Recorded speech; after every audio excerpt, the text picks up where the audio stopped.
자, 전력조류 계산. 사실 여기서 전력조류 계산은 중요하지 않습니다. 전력계통공학에서 중요한 부분인데 여기서도 나와 있기 때문에 그래서 여러분들이 송배전교통공학을 중요하게 배우셔야 되는 부분이 왜 그러냐고. 여기에 모든 부분에 대한 기초적인 부분이 다 나와 있습니다. 전력계통공학에 나와 있는 부분도 있기 때문에 여러분들이 기본적인 콘셉트를 잡아 가셔야지만 전력계통공학에서 그걸 이해하기가 좋습니다. 지금은 여러분들한테 송배전공학에 대한 목차만 설명드리겠습니다. 전력계통공학에 대한 목차도 외워주셔야 되는데 그것까지는 힘들겠죠. 지금 1번부터 14번까지도 지금 제대로 못 외우시니까 그 14번 안에 5-1부터 5-10까지도 외워주셔야 되는데 그러면은 이거 뭐라고요? 제가 설명드렸던 건 한 2페이지 정도밖에 안 됩니다. 2페이지만 일단 외워주셔도 전체적인 콘셉트를 잡고 들어간다는 얘기죠. 전력조류 계산은 발전기에서 발생된 유효전력과 무효전력의 흐름을 계산하는 거. 왜 자꾸 제가 반복해드리냐. 중요하기 때문에 나중에 전력조류 계산이 나왔을 때 이런 정의를 써주실 수 있어야 된다는 얘기입니다. 먼저 정의는 반드시 써주셔야 된다는 얘기죠. 정의, 원인, 영향, 대책, 장점, 단점, 앞으로의 방향 뭐 이런 식으로 키워드를 써주실 수 있는 훈련을 해주셔야 된다는 얘기입니다. 전력 방정식 I는 R분의 V죠. 근데 왜 여기서는 I는 Y분의 2로 썼을까요? 임피던스는 병렬로 연결되면 계산하기 힘듭니다. 1 플러스 1 여기 1이 있고 이쪽에 1이 있습니다. 그 합성 임피던스는 어떻게 되죠? 얼마죠?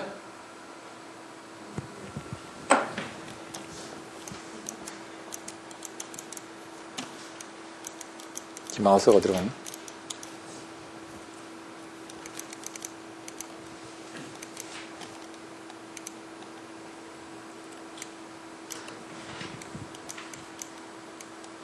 여기 1 있고 여기 1이 있습니다. 이 합성 임피던스가 어떻게 되죠? 예? 합성 임피던스가 1이라고요? 잠깐만요. 이것도 요령입니다, 이게. 1 플러스 1분의 1 곱하기 1입니다. 이건 얼마죠? 2분의 1이죠.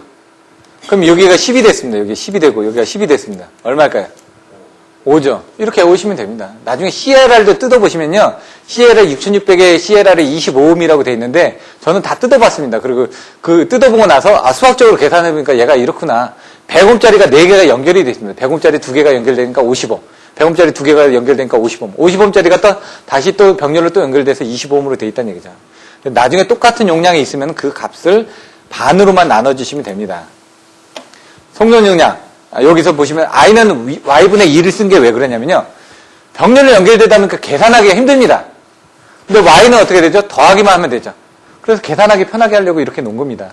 그리고 여기도 아까처럼 뭐가 있었죠? 자기 임피던스, 그 다음에 상호 임피던스, 예? 작용 인덕턴스 이렇게 있듯이 얘도 자기 어드미턴스가 있고 상호 어드미턴스가 있다는 얘기입니다. 지금. 그렇게 보시면 되죠.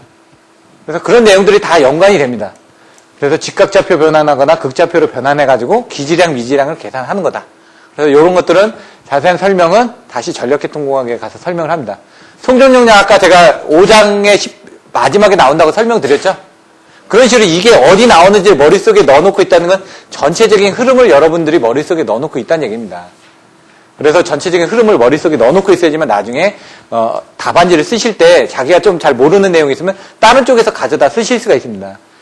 장거리 송전설로 송전 용량 조건이 상조효경이라고 했죠. 아까 설명드렸죠.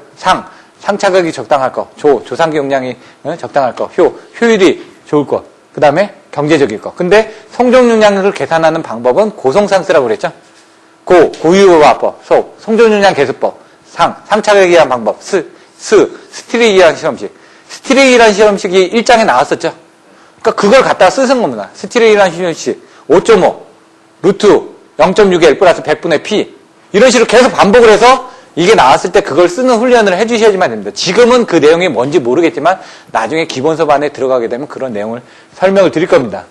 중성점 접지 방식과 유도장애. 키워드가 2개라는 얘기입니다. 유도장애하고 중성점 접지 방식. 왜 접지를 하느냐? 접지를 안 했을 땐 유도장애가 생기느냐 안 생기느냐 이거 나온다는 얘기예요. 비접지 쪽에서 유도장애 생기나요? 예? 중성점 잔류전압이 나오고 이제 유도장애가 또 나옵니다. 이제 조금씩 이제 틀려지는데 그것들을 이제 보셔야 된다는 얘기죠. 자, 중성점 접지는 여기처럼 목적은 왜 하느냐? 절가보공 처치, 예? 절연, 과전류, 보호흡조, 전압, 다음에 뭐 통신선의 유도장애, 지락전류 이런 식에 따라서 접지 방식별로 이렇게 비교를 할 수 있다. 이렇게 키워드를 내우기 위해서 절가복원 통주를 넣어놨습니다. 요거는 여러분들 기본서에 보면은 그렇게 정리가 되어 있습니다. 표로 6장에 가서 보시면 그걸 보시면 되고요. 유효접지는 뭔지 설명을 드릴 겁니다. 예? 여기 1.3벤지, 0.75벤지 이런 것들을 또 설명드릴 거고요.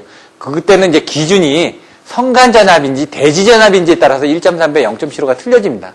비접지의 장단점, 직접접지, 정접지 단단점. 소울액터는 이제 피터슨 코일이라고도 얘기를 합니다. 나중에 피터슨 코일에 대해서 설명하시오. 그럼 모르면 못 씁니다. 서로 다른 용어를 알고 계셔야 된다는 얘기죠. 아까 설명드렸죠. 단절연, 저감절연, 전절연, 균등절연에서 단절연하고 균등절연은 같이 보시고 전절연하고 저감절연 같이 보시라고요. 요거 이번에도 문제로 나왔죠. 25점짜리로. 10점짜리로 그전에도 나왔었습니다. 단절연에 대해서 설명하시오. 이게 BIL, 베이직 임펄스 인슐레이션 레벨 해가지고 절연협조, 기준 충격 절연 강도 해가지고 내용들이 나옵니다. 요게 또 어디 나온다고요? 이상전압. 10장에 가면 또 나옵니다. 그래서 6장에 배우는 부분들이 10장에 가서 또 배우게 되니까 반복 학습이 됩니다. 여러분들이 여기서 헷갈리는 부분이 중성점 잔류전압하고 유도장애입니다. 중성선 잔류전압은 중성선을 여기 지금 보시면 대지 정정 용량에 비례합니다. 이렇게. 예? 그래서 여기 보시면은 나중에 보시면 수식은 똑같습니다. 유도장애 수식 똑같은데 여기하고 여기 차이는 뭐냐? 바로 C2 통신선에 대한 부분이 하나 더 추가되는 겁니다. 여기는 통신선이 없고요. 그래서 나중에 이런 부분을 한번 설명드리고 이 부분은 요거를 응용하시기만 하면 됩니다. 중요한 건 여기 전압. 이게 상전압이라는 것만 알고 계시면 됩니다. 성간전압으로 계산하면 틀립니다. 그래서 요거는 이제 계산 문제가 나오기도 합니다. 여러분들 이 이론을 이해를 하셨으면은 그 이론에 맞는 계산 문제를 반드시 풀어보셔야지만 됩니다. 그 계산 문제는 어디 있다고요? 예제에 있다고요. 예제에 있는 문제는 반드시 풀어보시고 그 예제는 반드시 쓰실 수가 있어야 된다는 얘기죠. 눈을 덮고, 그러니까 제가 항상 하는 얘기가 옆으로 보고 난 다음 책을 덮고 여러분들 직접 쓰셔야 된다고요. 여러분들이 책을 덮고 직접 쓰실 수 있어야지 여러분들이 쓸 수 있는 겁니다. 대지전압에 비례한다.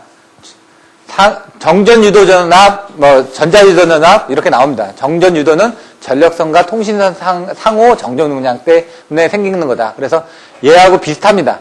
전자유도전압은 지락사고가 났을 때 생기는 부분이다. 이런 정도로 나눠지고요. 이제 사폐계수 같은 거 계산하는 부분들 설명드렸습니다. 이런 것들. 고장전류 계산, 아까 설명드렸던 것처럼 삼상 단락고장, 퍼센트 임피던스법, 그 다음에 IS는 퍼센트 임피던스의 100I라는 공식만 이용을 하시면 된다고 그랬죠. 대칭자표법, 발전기 기본식. 아까 지금 고장전류 계산할 때 키워드가 4가지라고 그랬죠. 고대발전. 고장 조건에서 기질환과 미질환을 가지고 대칭자표법을 이용하고 발전기 기본식을 이용해가지고 원하는 전압 전류 값을 계산하면 됩니다. 그러려면은 여러분들이 대칭자표법이 뭐고 발전기 기본식이 뭔지를 알고 계셔야 된다는 얘기입니다. 그래서 그런 것들도 이제 키워드로 외웁니다. 이번에 이제 전력계통공학에서 나왔던 페널티 계수 계산한 부분이 나왔죠. 그런 것들도 어떻게 외우냐면 수목평총으로 외우라고 얘기를 합니다. 예? 화력발전소의 경제 운영입니다. 그게 몇 장이죠? 예? 6장입니다.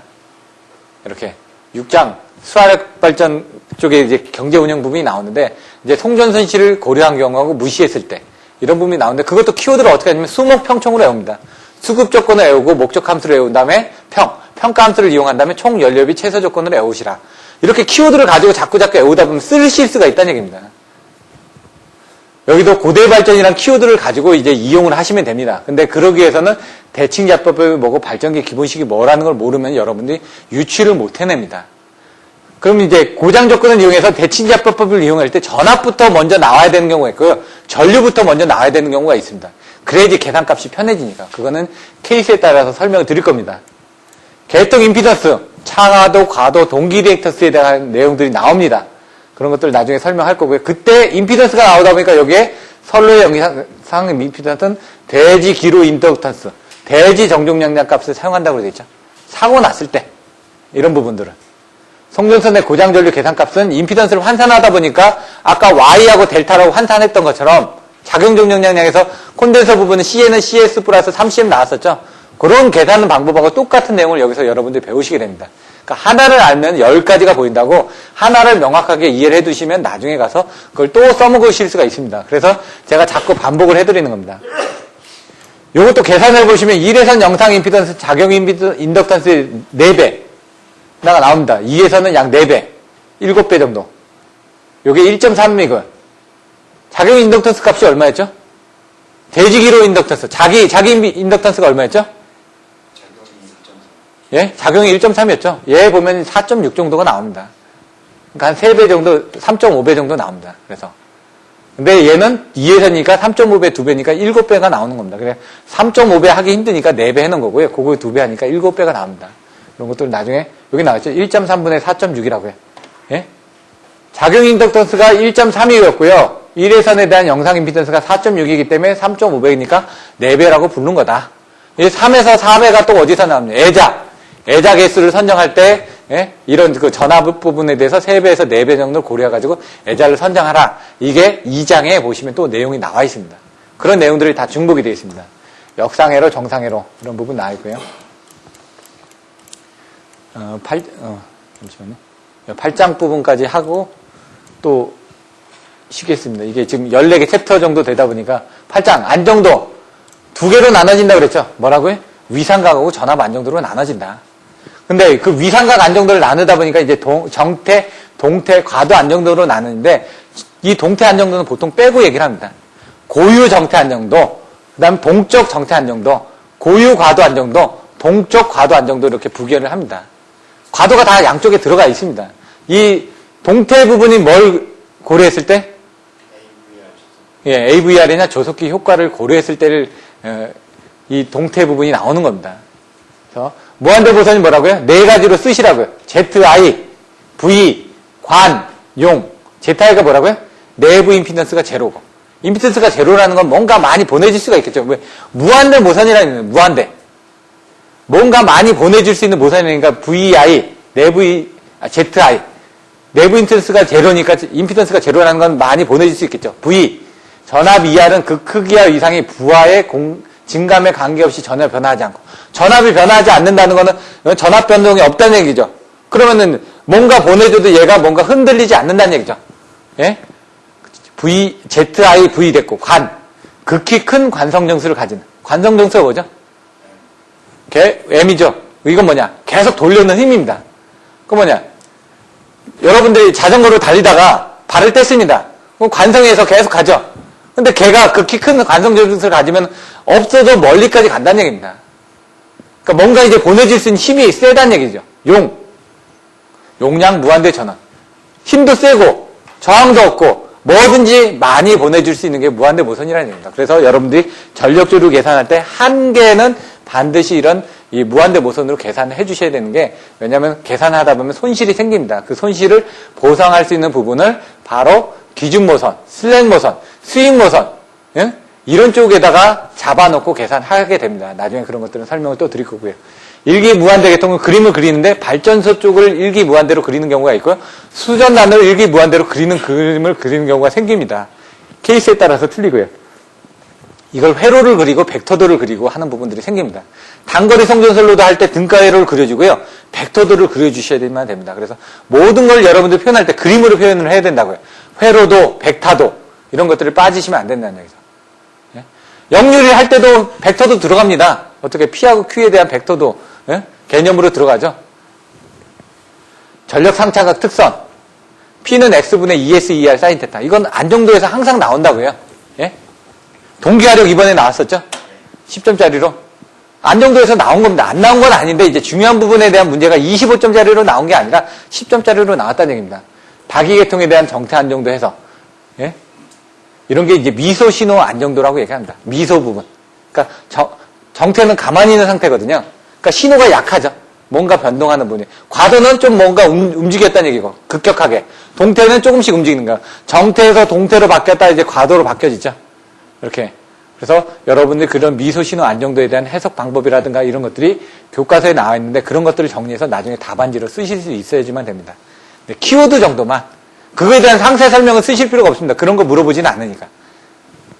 과도 안정도, 전력 상차각 특성을 시간적인 요소까지 고려하다 보니까 아까처럼 ZF로 Y델타로 변환하는 부분. 이 Y델타로 변환하는 부분 여러 군데에서 나오죠? 임피던스 변환할 때도 나오고요. 아까, 케이블에 대한 CN/CS 플러스, CN은 CS 플러스 3cm 할 때 나오고요. 또, 3심 케이블에 대한 정종연량 계산할 때도 또 나오고요. 여러 부분에서 나온다. 변압기의 2권선 변압기나 3권선 변압기를 이용해서 임피던스 계산할 때도 또 그런 변환식이 또 나오고요. 요것도 나중에 이제 그림을 가지고 설명을 드릴 겁니다. 삼상 단락전류는 Z1만의 회로로 되어 있습니다. 삼상 단락전류는 이렇게 Z1만이 있습니다. 일선 지락전류는 Z1, Z2, Z0가 이렇게 연결되어 있습니다. 그래서 삼상 단락전류는 이 부분이 없고요. 일선 지락전류는 이 부분이 있습니다. 이선 단락전류는 어떻게 되죠? 이렇게 되어 있죠. 그림으로. 두 개가 병렬로 연결되어 있습니다. 이선 지락이나. 이런 것들은 여기에 임피던스가 두 개가 되어 있으니까. 그러니까 개별로 해가지고 1선 지락, 2상 단락, 2선 지락, 3상 단락 순으로 해가지고 더 가혹해진다. 1, 2, 2, 3입니다. 근데 1이 지락이 나왔으니까 그 다음에 2상 단락이 나오고 그 다음에 또 지락이 나오겠죠. 그리고 또 단락이 나오겠죠. 그런 식으로 보시면 된다는 얘기. 1선 지락 나왔으면 그 다음에 2상 단락. 2가 또 나와니까 2상 단락이 나왔으니까 그 다음에 2상 지락. 그 다음에 맨 마지막에 3이 나와야 되는데 앞에 지락이 나왔으니까 3상 단락. 이런 식으로 되는데, 그럼 애우는 건 그렇게 애워주시면 되고, 그게 왜 그렇게 됐는지는 그림을 가지고 여러분들이 이해를 하셔야 된다는 얘기입니다. 자, 이런 식으로 해야지 ZF가 0이 나오는 부분. 이렇게 나오는 부분들은 아까 그 그림하고 연산해서 애워주셔야 되는 거고요. 안정도 가혹적은 나왔죠. 1, 2, 2, 3인데, 지락 나왔으면 그 다음에 단락. 지락 나왔으니까 단락. 이렇게 애워주셔도 된다고요. 이런 것들은 빼고요. 회전체 운동 방정식은 이제 좀 중요합니다. 안정도 부분에서 회전체에 대한 운동 방정식을 배워야 되는데, 그건 왜냐면 발전기가, 기동하는 원리를 애우셔야 되니까. 발전기가 어떻게 되죠? 스팀에서 증기가 나와서 어떻게 되죠? 터빈을 돌려주죠. 터빈을 돌리면 터빈에 연결되어 있는 발전기 축이 돌면서 거기서 이제 발전이 되는 거죠. 그러니까 먼저 기계적인 부분이 나온다는 얘기예요. 피제로. 그리고 여기 전기적인 부분이 나온다는 얘기입니다. 그래서 기계적인 부분이 없어지면 전기적인 부분이 안 나오겠죠. 그런 것들에 대한 내용들이 또 나옵니다. 등면제법, 이기계통에서 면적만 가지고 계산하겠다는 얘기입니다. 그럼 이기계통 이상일 때는 어떻게 해야 되냐? 스텝 바이 스텝. 여러 대를 미소 신호 안정도 계산하듯이 스텝 바이 해가지고 단단법을 해가지고 나눠서 계산을 해주셔야만 된다는 얘기죠. 여기서 나오는 건 0.6초라는 그림이 나온다고 했습니다. 왜? 송배전공학에서의 안정도는 무슨 안정도라고요? 위상각 안정도라고요. 위상을 시간에 따른 변화를 보는 부분이라고요. 그러니까 시간이 0.6초 정도가 넘어가게 되면 그때가 탈조를 하게 됩니다. 그래서 0.6초 안에 모든 부분이 이루어지기 때문에 0.6초짜리의 그런 시간은 그림을 본다는 얘기입니다. 안전적 향상 대책, 리전 충격기라고 되어 있죠. 리액턴스 감소, 전압변동 억제, 충격의 경감, 입출력의 평형, 그 다음에 기타 이렇게 외워주시라고요. 리액턴스 부분에 대해서는 단단복지계, 단권 변압기, 단락유량, 단단복, 복도체, 직렬 리액턴스 사용하거나 단단복지, 기계 회선수를 증가를 하거나, 기계 리액턴스를 저감하고 단단복지 기계니까 회선수를 증가를 하거나, 임피던스를 줄여줄 수 있는 방법에 대해서 이제 설명을 하면 되는 겁니다. 세부적으로. 그럼 그거들에 대한 수식 쓰고 설명하고 그러면 이 전압 안정도 향상 대책은 25점짜리로 설명을 하게 됩니다. 요 안정도 향상 대책에서 설명할 시호가 25점짜리로 나옵니다. 근데 요 몇 줄 안 되죠? 근데 거기다 살을 붙여가지고 2페이지에서 2페이지 반을 만들어내는 훈련을 여러분들 하셔야 되는데, 기본서 책에는 그냥 전체적으로 나와 있다 보니까 그걸 쓰시는 훈련이 안 돼 있으니까 제가 그것들을 자꾸 보여드린다는 얘기죠. 이상전압에는 두 개로 나눠진다고 그랬죠. 이상전압하면 반드시 피력이 나와야 된다고요.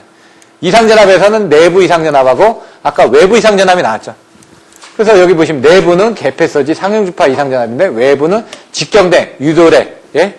이런 부분이 나온다는 얘기죠. 내부 이상전압은 개고 가상을 외운다고 했고요. 무유변 영춘급 해부자 공인이 이런 식으로 키워드를 자꾸 반복을 해드립니다. 그래야지만 쓰니까. 그래야지만 여러분들이 답안지를 쓰시니까. 그런 키워드는 설명해주고 그거에 관련된 내용들은 간단하게 설명을 드릴 겁니다.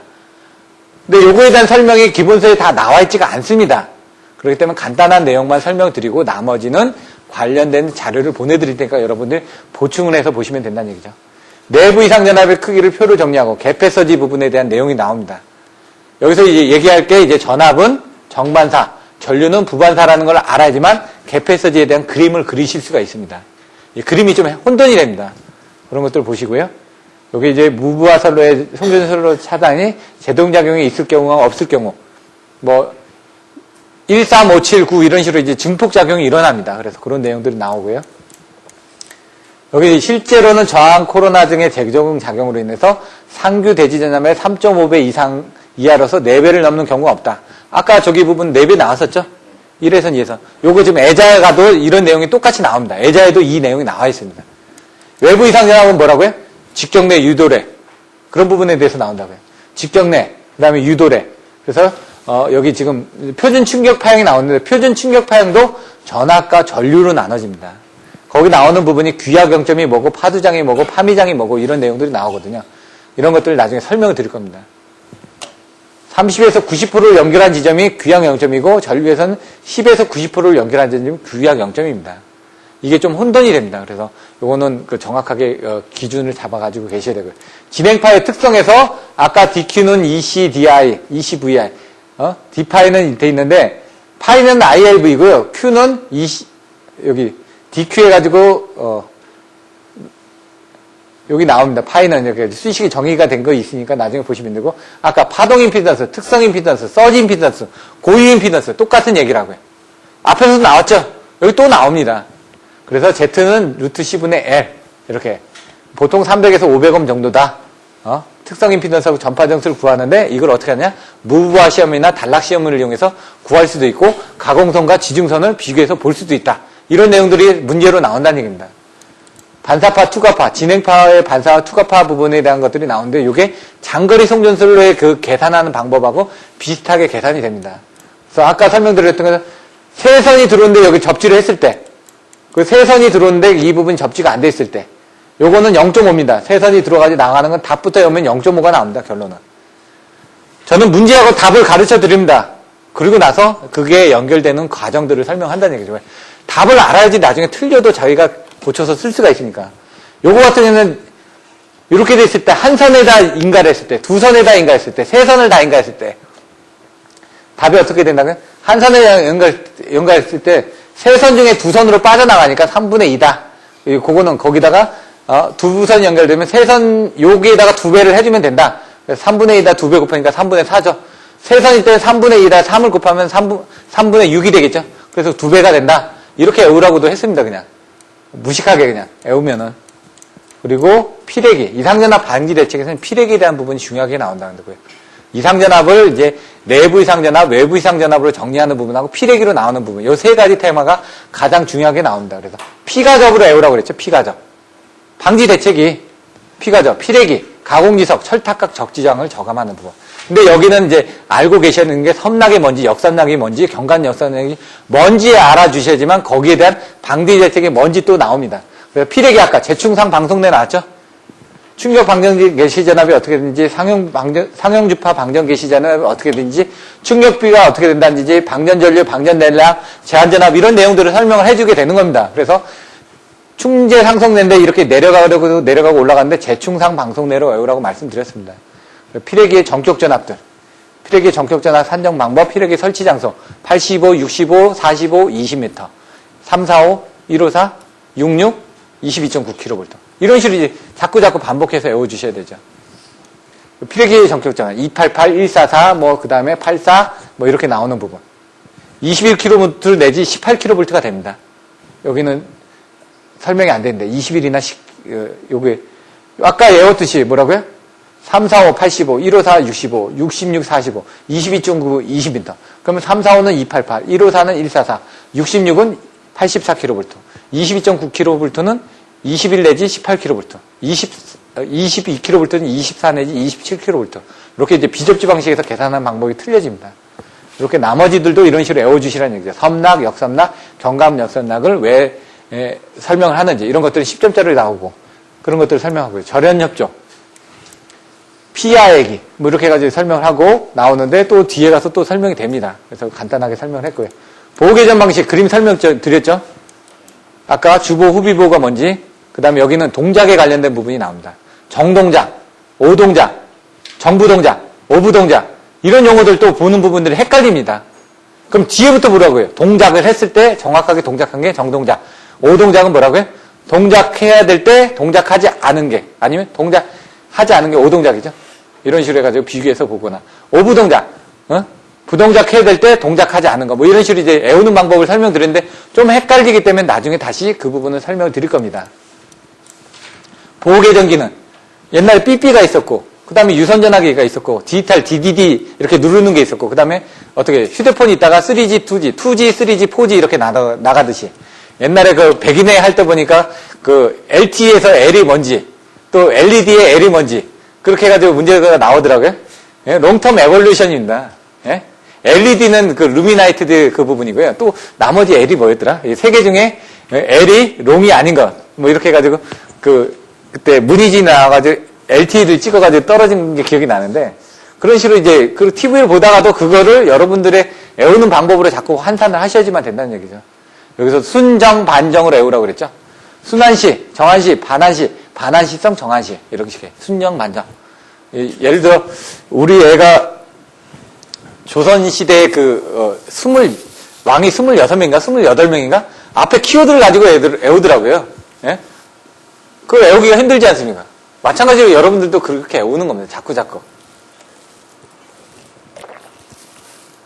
키워드를 자꾸 반복해드리는 거는 여러분들의 머릿속에 암기 부분을 조금 더 늘려주려고 하는 법입니다. 자, 여기까지만 하고 잠깐 쉴 텐데요. 동작 기구상, 그래서 유도형, 전류력, 계형 뭐 나와 있는데, 동작 시간상, 용도상, 그 다음에 이렇게 또 나눠지죠. 동작 기구상, 시간상, 용도상. 이렇게 키워드를 먼저 정의를 딱 해주셔야 된다는 얘기입니다. 보호계전 방식, 뭐가 있다고요? 발전기, 변압기, 송전선로, 그 다음에 모선 쪽에 들어와서 다시 배전선로. 이렇게 그림을 가지고 연산하시라고요. 항상. 발전기가 발전을 해서 변압기를 통해서 송전선을 통해 가지고 그 다음에 중간에 어떤 변전소로 들어오겠죠. 변전소에 모선이 있죠. 모선을 통해 가지고 어떻게 되죠? 배전선로를 통해서 나가니까 각각의 그림을 가지고 외워주시면 되는데, 송전선로는 아까처럼 과방거피제라는 키워드를 가지고 외워주시라고요. 과전류, 방향과전류, 거리계전 방식, 파일로트 계전 방식, 제표류 방식이 있는데, 파일로트 계전 방식은 압류방위전, 표준통마각 이런 식으로 외운다. 그럼 표준통마각은 파일로트 계전 방식에서 표시선, 전력선 반성, 통신선 반성, 마이크로파, 광파 계전 들어오면 나눠진다. 이런 식으로 키워드로 외워주시는 겁니다. 방사상선로, 단락보, 환상선로, 병행이해선 이렇게 나와 있고, 예제 부분에 대해서 전류순환식, 전압방환식 이런 것들에 대한 설명들을 해주시고요. 모선보호선은 압류방위 한차, 전압차단 방식, 전류차단 방식, 방향비교 방식, 위상비교 방식, 환상모선 방식, 차평모선 방식 이런 식으로 키워드를 가지고 바로바로 나오는 훈련들을 여러분 기본반이지만 제가 자꾸 해드린다는 얘기예요. 지금 저번 주도 해드렸고 오늘 첫 번째 시간에도 해드렸고 여기서도 해드렸습니다. 나중에 그 장에 가면 또 해드립니다. 그래서 제가 6개월이 지나고 나가기 전에 항상 똑같은 얘기를 최소 10번을 해드린다고 얘기를 합니다. 그래야지만 여러분들이 6개월 뒤에 조금이라도 남아있으니까요. 나머지 부분을 보시면 되는데, 발전기에 대한 보호 방식하고 변압기에 대한 보호 방식 항상 쌍대로요. 변압기 병렬 운전 조건이 어떻게 되죠? 예? 변압기의 병렬 운전 조건. 예? 상건 극전각 Z. 예? 상회전 방향이 일정할 것. 예? 상권, 권수비가 일정할 것. 극성이 일정할 것. 각변이가 같을 것. 상권, 극전각, Z. 임피던스가 같을 것. 임피던스는 좀 틀려도 변압기 병렬 운전을 합니다. 발전기의 병렬 운전 조건. 뭐라고요? 크기 주파상. 발전기의 크기, 전압의 크기가 같을 것. 위상이 같을 것. 주파수가 같을 것. 파형이 같을 것. 상회전 방향이 같을 것. 예? 상회전 방향이 틀리면은 얘는 역상에 걸리니까 단락이 일어나는 부분이죠, 단락. 전압의 크기가 틀리면 어떻게 되는 거? 발전기 전압의 크기가 틀리면은 서로 전압이 왔다 갔다 할 거 아닙니까? 그래서 그런 키워드를 두 개를 같이 비교하는데 발전기를 물어볼 때 변압기를 쓰시면 안 된다고요. 변압기를 물어볼 때 발전기를 쓰시면 안 된다고요. 그래서 하나를 알아서 정확하게 알면 그게 다 옆에 연결이 된다. 마찬가지로 여기도 이번에 발전기 보호 부분이 나왔었죠. 25점짜리로. 발전기는 구조가 어떻게 되어 있다고요? 터빈이 있습니다, 일단. 터빈이 있어서, 터빈이 돌아야지 그 발전기 축이 돌면서, 발전이 될 거 아닙니까? 발전기 원리도 변압기 원리하고 동일하다고 제가 말씀드렸습니다. 그럼 먼저, 안에서 도는 게 뭐죠? 계자죠. 예? 그리고 바깥에 있는 게 뭐죠? 고정자죠. 그래서 여러분들이 보시면 발전기의 보호 방식은 터빈을 보호하는 방식, 그 다음에 계좌를 보호하는 방식, 바깥에 전기자를 보호하는 방식 해가지고 세 개로 크게 나눠집니다. 그러니까 구조를 알고 계시면 그렇게 이해를 하시고, 그러면 여기서는 키워드가 어떻게 되냐? 전개, 과단, 역발, 속주, 앞뒤로 외우라고 했습니다. 전은 뭐냐? 전기자에 대한 단락과 지락으로 보호하는 방식. 그 다음에 개는 계좌를 보호하는 겁니다, 지금. 계좌를 보호하는데 계좌에 대한 지락 부분하고 상실 부분을 보호하는 거고, 과는 계좌에 대한 과여자를 보호하는 부분. 단락 후비 보호를 보호하는 부분. 이런 식으로 이제 머릿속에 큰 틀을 가지고 넣어가면서 자꾸 키워드를 가지고 암기를 하는 겁니다. 역상을 가지고 보호하는 부분. 발전기에 대한 모터링을 보호하는 부분. 과속도를 외우는 부분. 주파수를 가지고 보호하는 부분. 전압을 가지고 보호하는 부분. 베어링을 가지고 보호하는 부분. 안에 베어링에 대한 압력이라든가 어떤 수소압력 같은 것도 볼 수도 있고 여러 가지 부분이 많이 있습니다. 근데 이제 이런 큰 틀을 가지고 외워서 보시라는 얘기입니다. 내부 고장인지 외부 고장을 보는 부분이 바로 비율 차동 부분이다. 그래서 변압기 부분에 대한 주보는 비율 차동 계정 방식이고, 후비보는 단락 후비보가 될 수도 있고, 거리 계정 방식이 될 수도 있고, 아니면 과전류 계정 방식이 될 수도 있고, 여러 가지 방식이 있을 수도 있습니다. 그런 내용들이 나와 있다는 얘기입니다. 잠깐 쉬었다가 이제 11장 변전소부터 해가지고 다시 또 설명드리겠습니다.